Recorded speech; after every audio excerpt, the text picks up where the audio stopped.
অসমের পড়ুয়াদের বিনামূল্যে স্কুটি উপহার। দীপাবলির আগেই বড় ঘোষণা হিমন্ত সরকারের। অসম সরকার প্রায় 36,000 জন মেধাবী পড়ুয়াদের মধ্যে স্কুটার বিতরণ করবে। প্রাপ্ত পড়ুয়াদের তালিকায় অবশ্য বেশিরভাগই মেয়ে।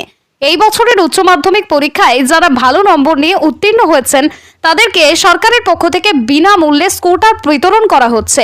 বুধবার 258.9 কোটি টাকা ব্যয়ে এই কর্মসূচি বাস্তবায়নের একটি প্রস্তাব রাজ্য মন্ত্রিসভা পাশ করেছে। শিক্ষামন্ত্রী রনজ পেগু, মুখ্যমন্ত্রী হিমন্ত বিশ্ব শর্মার সভাপতিত্বে অনুষ্ঠিত বৈঠকের পরে সাংবাদিকদের এই সিদ্ধান্ত কথা জানিয়েছেন। শিক্ষামন্ত্রী রনজ পেগু বলেছেন, মোট 35,800 জন শিক্ষার্থীকে বিনামূল্যে স্কুটার দেওয়া হবে। এদের মধ্যে 29,748 জন মেয়ে যারা উচ্চ মাধ্যমিকে প্রথম বিভাগে পেয়েছে, 6,052 জন ছেলে যারা 75% নম্বর পেয়েছে।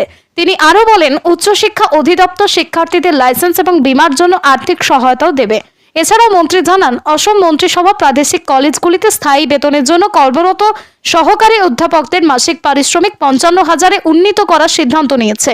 পাশাপাশি পর্যটন মন্ত্রী জয়ন্ত মাল্লা বড়ুয়া বলছেন, মন্ত্রিসভা সমতলের পাহাড়ি উপজাতিদের এবং পাহাড়ের সমতল উপজাতিদের শংসাপত্র দেওয়ার নির্দেশিকাগুলোর বিষয়েও সিদ্ধান্ত নিয়েছে।